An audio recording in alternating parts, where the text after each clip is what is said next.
Dans cette présentation qui fait suite à la première partie concernant l'expérimentation de NetFilter IPTable, nous allons en fait rajouter un poste client qui va permettre de voir comment on met en place le routage sur IPTable.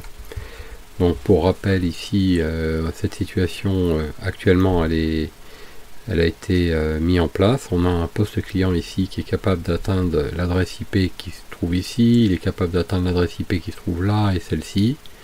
On a cette machine qui fonctionne mais qui n'est pas encore configurée, elle n'a zéro configuration, si ce n'est les adresses IP bien entendu. Dans l'étape précédente, nous avons vu qu'on arrivait donc à envoyer un ping depuis le poste 1 sur la carte représentée en vert, sur la carte représentée en rouge et sur la carte représentée en bleu. La question qu'on se posait, c'est est-ce qu'on peut atteindre un équipement qui se trouve ici. On avait donc envoyé un ping sur le routeur qui est ici. L'adresse était 192.168.1.253. On peut voir que ça ne fonctionnait pas ici. Ensuite, on a fait un ping de l'adresse qui se trouve en bleu. Ça fonctionnait. Mais on a voulu poursuivre en faisant un ping d'une adresse qui se trouve ici sur internet, en l'occurrence l'adresse 8888, et on a vu que ça ne fonctionnait pas non plus. Donc l'idée maintenant c'est d'ajouter un poste client, non pas ici, celui-ci servira aussi mais plus tard, mais plutôt ici. Donc on va rajouter un poste client et on va voir comment on peut envisager les tests.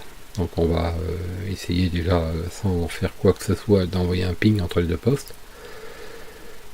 Et puis ensuite on va voir si on en déduit qu'il faut faire quelque chose et ce qu'il faut faire le cas échéant. Alors, ce poste ici, poste numéro 3, c'est un nouveau poste client qui va donc être configuré avec une carte en mode DHCP. Donc il va obtenir une adresse qui se trouve sur ce réseau-là. Et pour rappel, c'était quelque chose comme 192.168.1. Une valeur. Alors on va voir tout de suite. Donc voilà le poste client. Donc c'est celui dont le fond d'écran est bleu, pour ne pas le confondre avec le premier. Et on voit qu'effectivement il a une adresse en 192.168.1.31. Et lui, de par sa situation, il peut accéder à Internet. Donc ça c'est pas mal. Il peut accéder. Alors on va aller vérifier l'adresse que l'on voit ici qui correspond donc à cette patte là. ENP0S3. Donc on va voir, là je vais envoyer un ping sur cette adresse pour voir s'il peut l'accéder. Cette adresse c'est donc bien ENP0S3 comme on peut le voir ici. Voilà. L'adresse c'était ça, et on voit que ça fonctionne. Donc, conclusion temporaire, le poste 3 peut accéder à Internet, mais là il a l'air de se débrouiller tout seul, puisque en fait il passe directement par là. Et le poste 3 peut accéder à cette patte là. Alors on va voir s'il peut accéder à celle-ci et à celle-là également. Donc ping 172.16.0.254. Là on voit que ça ne marche pas. Pas la peine de poursuivre. Et pour le 10.0.0.254 on voit que ça ne marche pas non plus.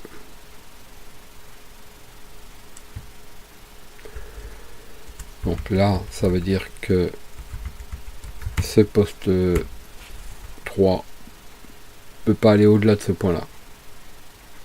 Tout à l'heure on a vu que par contre ce poste là il pouvait atteindre la carte verte, la carte rouge et la carte bleue, les différentes adresses IP, mais il pouvait pas aller au-delà, tandis que lui il peut aller sur internet mais il peut pas aller au-delà de cette carte rouge. Alors l'idée de la prochaine manip c'est pas d'aller sur internet depuis le poste 1, mais c'est de mettre en place une communication entre 1 et 3. Alors on va faire partir un ping de 1 et on doit le voir revenir. Donc logiquement il devrait faire ce chemin là. Si on examine ce qui se passe au niveau de la structure, de NetFilter, notre ping il devrait être simplement routé. Donc c'est ce qu'on peut voir ici, un routage direct. Ici il y aura la machine numéro 1, il va envoyer un ping avec l'adresse IP de la machine numéro 3.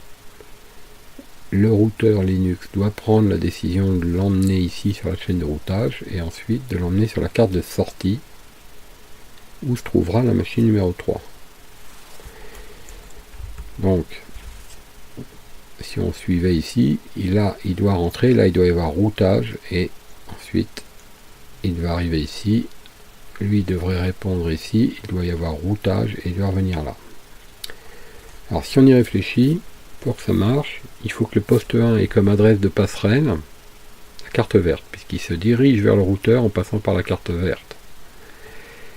Par contre, il faudrait que le poste 3, pour pouvoir dialoguer avec le poste qui se trouve ici, il ait comme passerelle la carte rouge, puisqu'il se dirige vers le routeur en passant par la carte rouge.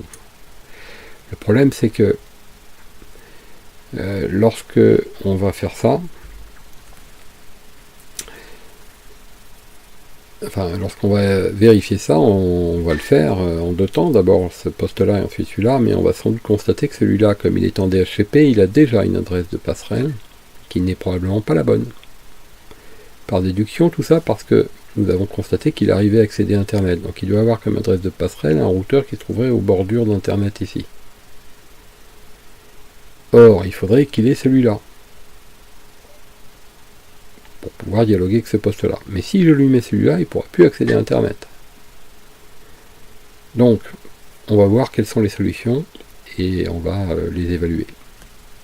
Mais il y a pas mal de choses à envisager. Donc, première étape, vérification. Le poste numéro 3. Quand on regarde au niveau de sa configuration, on se rend compte qu'effectivement, il a une adresse ici qui est indiquée comme passerelle par défaut, qui n'est pas le routeur. Qui n'est pas le routeur. Le routeur devrait être de son côté cette adresse. Et c'est pas ce que nous avons ici. Donc il suffirait de remplacer par ce routeur, par cette adresse ici, à la place de celle-là, on mettrait 192.168.1.30 et ça devrait fonctionner. Mais c'est une possibilité. Ensuite, on va vérifier le poste numéro 2. Le poste numéro 1, pardon. Et lui, comme passerelle, j'avais indiqué, et ça je l'avais indiqué en début de procédure, que je l'avais précisé de manière statique, ici. Lui, il a bien cette adresse IP. Donc pour lui, c'est correct. Pour l'autre, c'est pas correct. Maintenant, on va aller un petit peu plus loin dans la réflexion, on va regarder la table de routage. Donc là, je suis sur le PC qui va arriver ici, donc le PC numéro 1, celui-là, et on va regarder sa table de routage. Route, print, nous sommes sous Windows, la commande c'est route print. Table de routage, plusieurs lignes, première, deuxième, troisième, etc. Première ligne nous donne la route par défaut, c'est-à-dire que tout paquet qui cherche à viser une adresse qui n'est pas indiquée ailleurs, sur les autres lignes, va utiliser cette passerelle-là, va se diriger vers cette passerelle-là. Donc en clair, si ce poste-là cherche à envoyer un ping vers un réseau qu'il ne connaît pas dans sa région ici, il va donc l'envoyer ici. Et ce routeur-là aura en charge de le faire passer là. Donc c'est ce qui devrait fonctionner, mais pour l'instant qui ne fonctionne pas. En tout cas, c'est bien déclaré. Maintenant, on va regarder l'autre PC, PC numéro 3. On va regarder la table de routage. Et on constate que lui aussi, il a une route par défaut, mais qu'elle envoie vers une passerelle qui n'est pas présente sur mon schéma. Alors elle existe néanmoins, et c'est grâce à cette passerelle qui va sur Internet. Or, c'est pas ce que je veux, même si ça marche et que ça m'intéressera pour plus tard, c'est pas ce que je veux pour l'instant. Alors, une vérification que vous pouvez faire aussi à ce stade-là, pour être certain qu'il passe par là, même si on en est convaincu, si on sait lire une table de routage, parce qu'on n'a pas d'autres passerelles, et elle est même répétée ici, comme vous pouvez le voir. Mais une possibilité serait donc d'envoyer un ping sur une adresse que l'on a déjà pingée tout à l'heure sur Internet, mais non pas un ping, mais un traceroute, abrégé sous le terme tracert. Ça va nous indiquer quelle porte il franchit. Et on voit bien que la première porte qui franchit, c'est pas la peine d'aller au-delà, je vais m'arrêter là. Première porte qui franchit ici, c'est le routeur. Et on suppose donc que ce routeur se trouve dans cette région-là. Là, en fait, mon traceur est allé se diriger par là. Alors maintenant, pour commencer à établir le fonctionnement entre 1 et 3, il y a plusieurs réflexions à avoir. Déjà, il faut s'assurer que les machines 1 et 3 acceptent les requêtes de ping, qu'il n'y ait pas un pare-feu qui bloque. Deux possibilités, soit il y est, soit il n'y est pas. S'il n'y est pas, très bien. S'il y est, deux possibilités à nouveau, soit on le désactive temporairement pour faire nos essais, c'est ce que nous allons faire, ou soit on crée une règle autorisant le ping, c'est ce que nous devrions faire. On va choisir la première solution, on va désactiver le pare-feu s'il est activé. Donc on vérifie. Donc pour vérifier si le pare-feu est activé, on peut le faire de différentes manières, mais c'est simplement visible sous la forme du cadenas qui est ici. Donc le pare-feu est activé sur la machine numéro 3. On fait un clic droit, propriété, et avancer ici. On va pouvoir le désactiver. Je le refais, un petit peu moins vite. On voit le cadenas ici, clic droit, propriété. On vient donc avancer, on clique sur paramètres et on désactive le pare-feu. On va bien voir que le petit cadenas va disparaître dès que j'aurai validé. Le petit cadenas a disparu ici. Donc ça c'est OK pour lui. Machine numéro 1, on va vérifier. Petit cadenas présent, clic droit, propriété, avancer, système, pare-feu, désactivé, OK, cadenas disparu. Machine numéro 1, machine numéro 3. Machine numéro 1, on va essayer d'envoyer un ping sur la machine numéro 3. Nous avions vu tout à l'heure, il me semble qu'elle a cette adresse, je vais la vérifier quand même. IP config, c'est bien ça. Donc si j'envoie un ping vers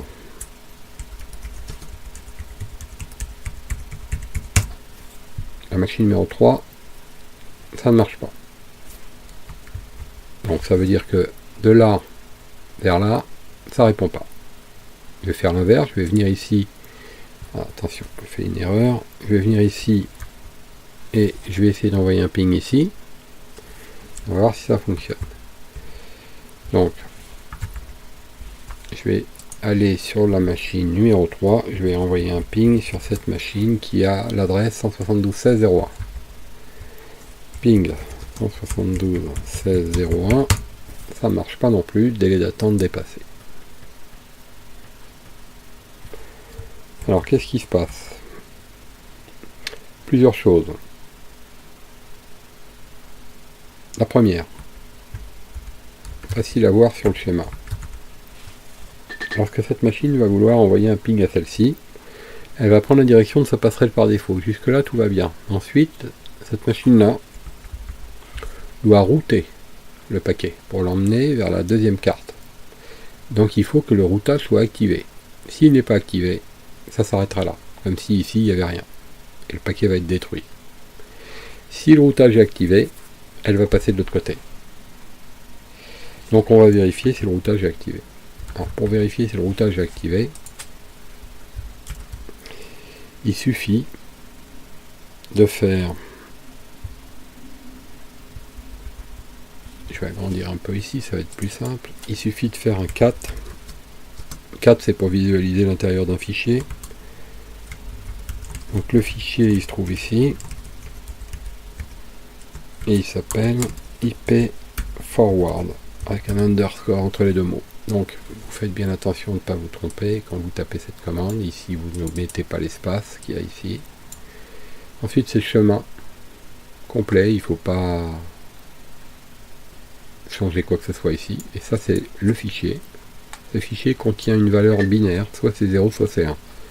S'il est à 1, le routage est activé. S'il est à 0, le routage est désactivé.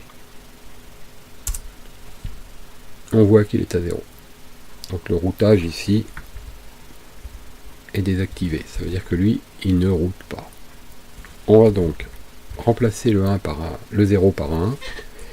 Donc c'est assez facile, on peut le faire de différentes manières. Le plus simple, c'est de le faire comme ça. On retape à peu près la même phrase, mais avec la commande echo, on redirige en direction du fichier qui est là-bas. Donc vous voyez le signe, c'est comme une flèche de redirection.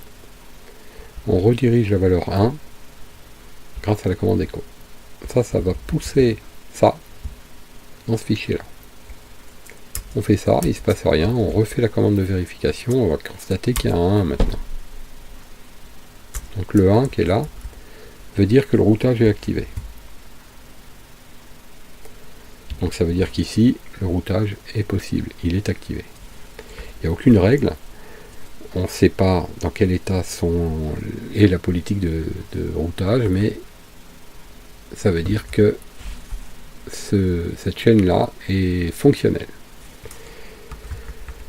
Donc on va faire un test. Alors le test qu'on peut faire,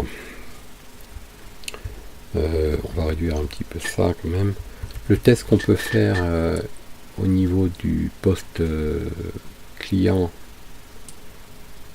ça va être d'envoyer un ping vers l'autre machine. Test qui ne fonctionnait pas précédemment, ne marchait pas tout à l'heure, ça ne marche toujours pas maintenant. Pourtant on est sûr qu'on a activé le routage.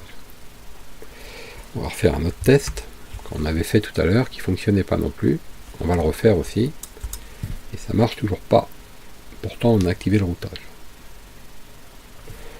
Donc ça marche pas, on se pose la question pourquoi le ping ne passe pas de là vers là, et pourquoi le ping ne passe pas de là vers là, alors qu'on a bien activé le routage et qu'on a bien désactivé ici et là les pare-feux. Donc si le ping ne passe pas entre les deux, et que le routage est activé et que les pare-feux sont bien réglés, ça veut tout simplement dire que l'un des deux ordis, ou les deux, qui sont ici, n'ont pas la bonne direction, c'est-à-dire que dans leur table de routage, ils n'ont pas la bonne information indiquant comment joindre le réseau. Si on commence par ici, et qu'on examine la table de routage, donc de cette machine-là, on l'a fait tout à l'heure, on va le refaire, la table de routage, elle nous indique soit la machine se dirige vers son réseau 172.16, le reste c'est pas important, mais si vous avez un peu l'habitude des tables de routage, vous voyez ici qu'il a sa route de réseau local, la route directe, qui fait pas appel à une passerelle mais qui fait appel à sa propre carte réseau. Et puis si on regarde bien les autres cartes, la seule qui change d'adresse, hormis la boucle qui n'a rien à voir, c'est celle-ci, c'est donc ce qu'on appelle la route par défaut, puisqu'elle ne désigne rien de particulier. Ça veut donc dire quoi? Ça veut donc dire que cette machine, dès lors que vous lui demandez d'envoyer un ping vers une direction qui n'est pas son réseau, elle va l'envoyer ici. Donc il sera pris en charge par ce routeur, puisque le routage est activé. Il sera donc transféré probablement ici, si la zone qui est visée, c'est donc 192.168.1 quelque chose.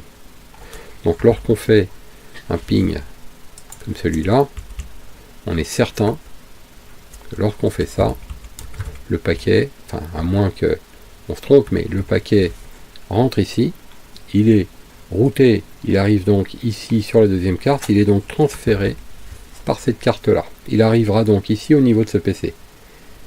Si on a compris ça et qu'on en est à peu près convaincu, ça veut dire que c'est ici qu'il y a un problème. Le problème, c'est que cet ordi, l'ordi numéro 3, dans sa table de routage, n'a pas connaissance du réseau 172.16. Si vous le cherchez, vous ne le trouvez pas. Donc, s'il n'a pas connaissance du réseau 172.16, il va lui-même faire appel à sa passerelle par défaut pour répondre au trafic qui proviendrait de ce réseau. Comme il ne le connaît pas, il n'en a pas connaissance, il va donc répondre en demandant à ce routeur-là d'envoyer la réponse. Mais ce routeur-là, même s'il n'est pas représenté sur mon schéma, il se trouverait ici et son but est d'aller dans cette direction-là. Donc si ce routeur 192.168.1.253 va dans cette direction-là, lorsque cette machine envoie un ping, il va arriver ici, Et lorsque cette machine le renvoie, elle va le renvoyer là, au lieu de le renvoyer là. Donc il faut lui indiquer que pour atteindre le réseau où se trouve cette machine-là, il faut passer par le point rouge. Donc le point rouge, alors le point rouge, c'est la carte ENP0S3.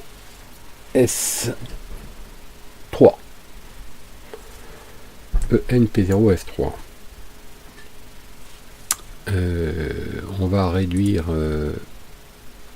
un petit peu le zoom et agrandir la fenêtre. IP adresse show. Oula. IP adresse show, attention de ne pas faire de faute.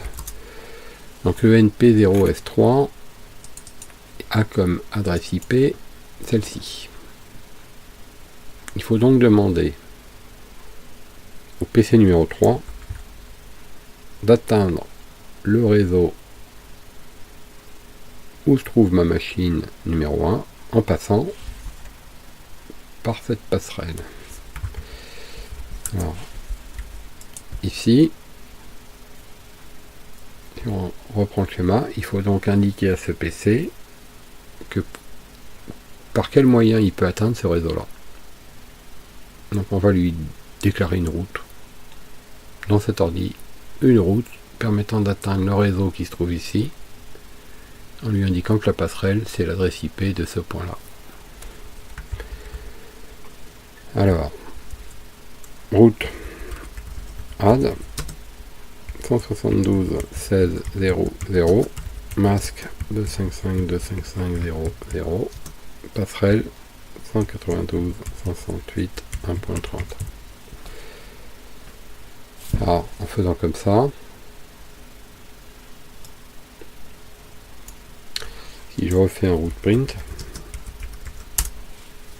avant il y avait cette table de routage là, désormais il y a cette table avec cette route supplémentaire 172.16 et la passerelle qui permet de l'atteindre. Dernier petit coup d'œil au schéma. Donc ce PC là, on vient lui ajouter une route vers le réseau 172.16, tout ce qui est ici, en passant par 192.168.1.30 qui correspond à ce point là. Et on va voir si ça fonctionne.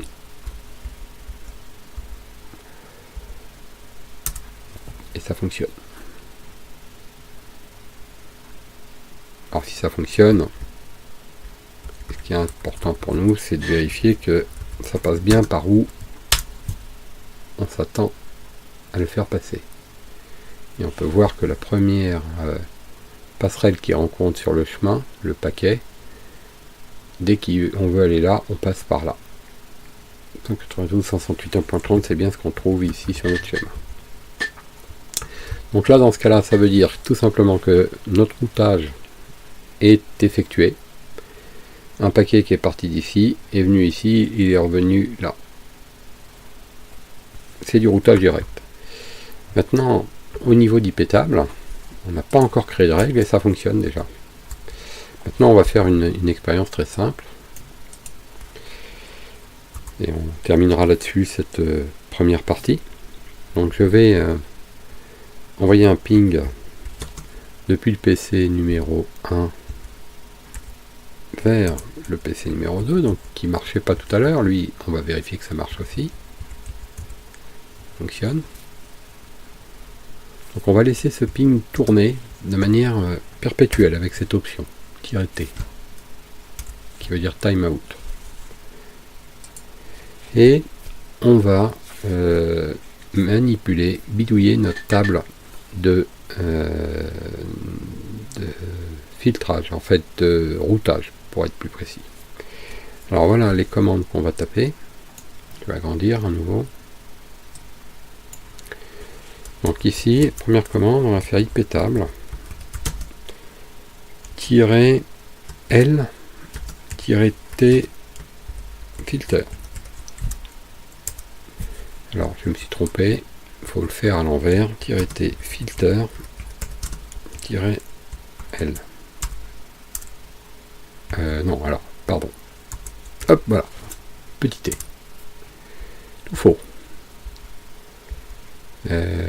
tirer L. Non, pardon, filter. Voilà, comme ça. À force d'être contraint de taper l'ordre des choses et la casse de manière correcte, on finit par ne plus y arriver. Donc, je recommence pour que ce soit bien clair. Donc le L majuscule ici, avec le petit t ici. Alors qu'est-ce que ça veut dire? Ça veut dire lister les règles. L majuscule, lister les règles. Lister les règles de la table de filtrage. Donc lister les règles de la table de filtrage. Et là on voit que pour la chaîne input forward output, alors input forward output, en fait, input forward output, donc entrée, traversée, sortie.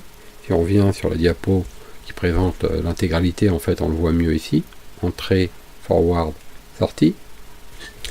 Et bien sur cette chaîne ici, input, sur la chaîne forward, sur la chaîne output, il y a une police par défaut, une politique par défaut qui est de tout accepter. Donc aucun blocage. Maintenant regardez, si au lieu de mettre un L ici, j'ajoute une règle d'entrée par exemple. Alors on pourrait mettre plutôt comme ça, la syntaxe correcte. Donc j'ajoute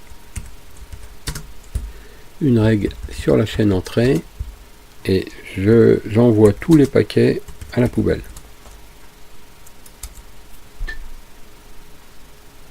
Donc la chaîne d'entrée ici, je mets tout à la poubelle. On regarde ici ce qui se passe, ça continue à envoyer des pings. Je vais rajouter une règle ici. Alors en faisant ça, je viens de me faire piéger, figurez-vous. Pourquoi? Parce que j'ai fait une règle sans préciser par laquelle des interfaces je faisais mon entrée, donc j'ai pas précisé l'interface. Donc elle est générale, elle s'applique donc à toutes les interfaces. Donc j'ai dit que tout ce qui était à l'extérieur, donc que ce soit ici, là ou là, qui voulait aller en direction du routeur, donc dans ce sens-là, dans ce sens-là et dans ce sens-là, sera bloqué, sera jeté. Ce que j'ai indiqué comme mot-clé, c'est drop. Et drop, ça veut dire jeter. Donc tout ce qui veut rentrer est jeté. Mais moi maintenant, vous allez voir, vous allez entendre au micro quand je vais appuyer sur la touche entrée de mon clavier. Ici, là, je tape. Il ne se passe plus rien. Pourquoi? Parce que je me suis fait éjecter ici. Pourquoi je me suis fait éjecter? Tout simplement parce que j'étais en connexion distante. Donc j'étais à l'extérieur et je rentrais dans mon routeur. Donc je suis coincé. Par contre, ce qu'on voit, c'est que le ping ici de Windows, on peut l'arrêter et le redémarrer autant de fois qu'on veut, il fonctionne toujours lui. Donc ça veut donc dire que ce qui rentre ici est bloqué, mais ce qui traverse, comme un ping par exemple, là le ping il traverse, c'est la chaîne forward qui est utilisée, n'est pas bloqué. Donc si ça rentre et que ça doit être traité par lui, c'est bloqué, mais si ça traverse, ça n'est pas bloqué. Alors, je vais réparer mon blocage, mais c'est une première erreur que j'ai commise, et je vais être obligé donc de résoudre ce problème. Alors pour résoudre le problème, on va le faire à chaud. En fait, pour résoudre le problème, il faut reprendre la machine virtuelle dans la console directe de la machine virtuelle. Je vais agrandir un petit peu quand même, qu'on voit bien. Et annuler la règle. Alors, ou bien faire une nouvelle règle qui accepte. Donc ça, c'est faire une nouvelle règle qui accepte, ou annuler. J'aurais pu faire ça. Alors, annuler la règle, en fait, au début, on peut faire tout simplement ça. Ça annule toutes les règles. F voulant dire effacer, flush en anglais. Comme ça. Et ça s'écrit comme ça. Là, on annule toutes les règles. Du coup, en faisant ça, je vais pouvoir reprendre la main avec ma console, comme je l'avais fait en fait. J'avais fait ça en fait. Je pense que c'est quelque chose comme ça. SSH 172 16 0 254. Voilà, on voit que à nouveau je récupère la main. Donc je récupère la main. On le voit d'ailleurs ici, j'ai repris la main ici aussi. Ma fenêtre a été récupérée. Alors, donc, un petit bilan temporaire. Ici, mon ping passe toujours, alors que j'ai bloqué tout à l'heure l'entrée ici. Ce qui veut dire que l'entrée n'empêche pas au ping de passer. L'entrée et le routage sont deux choses différentes. Et on a pu le constater. Maintenant, la prochaine étape, ça va être de voir comment on peut empêcher ce ping sans bloquer l'entrée. Alors, avant d'aller plus loin, on va conclure sur cette deuxième partie d'expérimentation en NetFilter IPtable par une série d'exercices que je vous invite à faire, peut-être en ajoutant une deuxième machine ici ou là, ou pourquoi pas une machine ici, une machine là, et d'envisager les différents pings pour ensuite pouvoir se poser la question de comment bloquer une machine et pas l'autre, par exemple.